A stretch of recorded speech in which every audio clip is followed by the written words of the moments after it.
the station covering all of the DMV. This is DC News Now. And breaking now at 6, a lockdown in Prince George's County. We're live at Joint Base Andrews.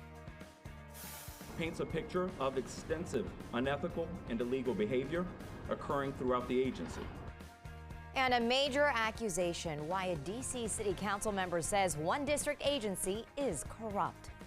Otherwise, a beautiful day across the DMV. Our weather team has now issued a DMV first warn day going into the start of your weekend. I'll break down that forecast coming up. Good evening, and thank you so much for joining us tonight for DC News Now at 6. I'm Tasmin Mahfouz. And I'm Mark Hall, filling in for Chris Flanagan. And breaking now at 6, a grand jury has voted to indict former President Donald Trump. The indictment is in connection to his alleged role in a hush money payment scheme.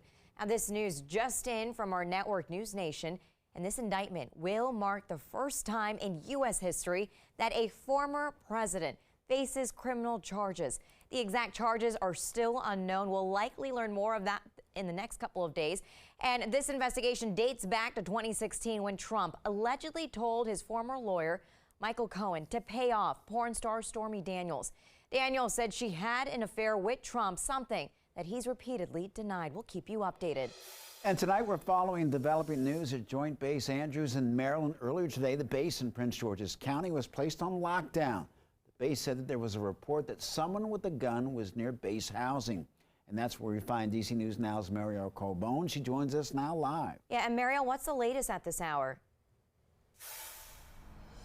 Well, Tasmin, the lockdown is officially lifted. Officials gave notification that as of 6 o'clock, people would be allowed to leave if they were locked down here, and that lockdown would be lifted. Now, they say that nobody was caught, nobody arrested. They didn't find that person they were looking for. So security will be increased on the base tonight or through the rest of the night. Just to kind of rehash what we're dealing with here, at 2:30, the base went on lockdown after there were reports of a person walking around with a gun, specifically a male wearing a purple sweatshirt and black pants and an AR-15 styled rifle with an orange tip on that. Now, I did speak to officials. They said that they hadn't found anybody like that, even though we had heard reports that maybe somebody was found off base.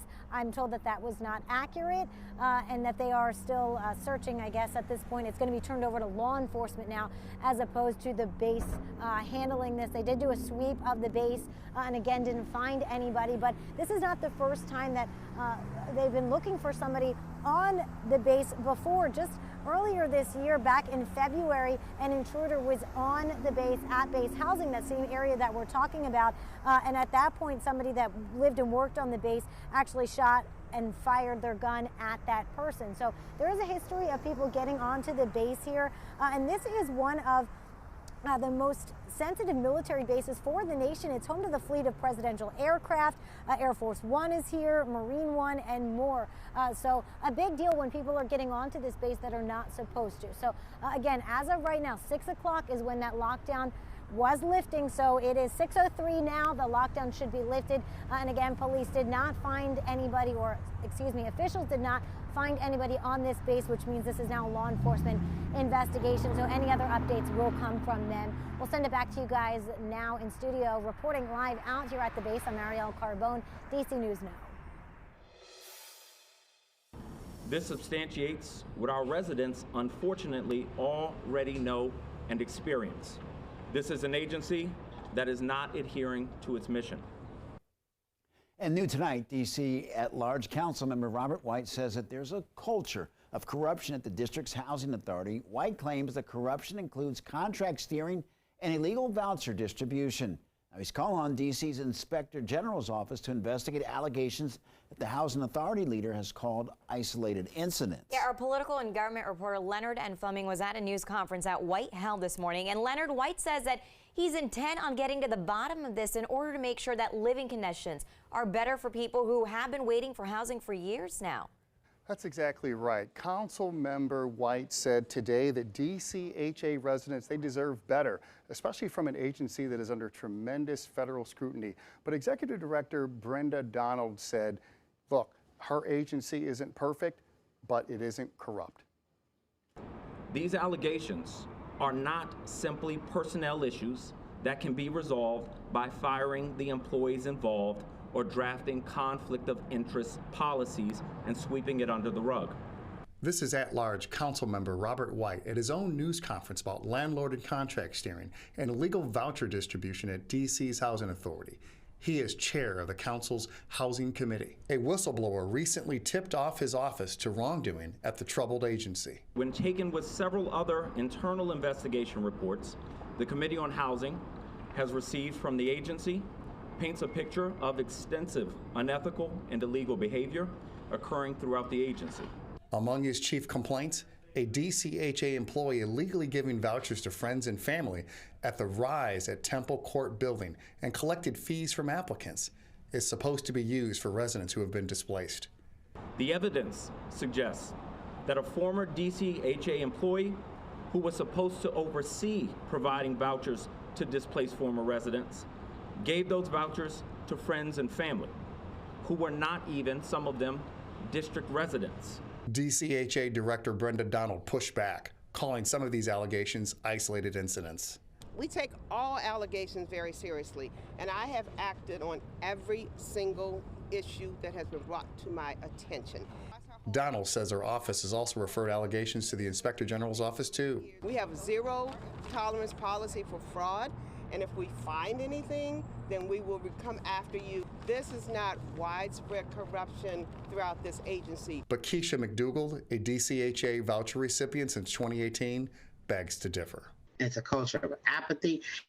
They're constantly gaslighting and lying to the voucher, the voucher holders, the public housing residents. These aren't isolated incidents. If they are, those are just the isolated incidents that got discovered. A spokesman with the D.C. Inspector General's office says they do not comment on any investigation. They won't even comment on whether they're even looking into any type of allegations. Any findings that this office finds and deals with would eventually be referred to the Attorney General's office. Reporting in the newsroom, Leonard and Fleming, DC News Now, back to you. Leonard, thank you. And developing tonight, Montgomery County Police reported a physical assault at Watkins Mill High School earlier today. Police say 2 students were involved, and according to a tweet from the department, the school went into a brief shelter-in-place. It was lifted later. Now, police say no one was hurt.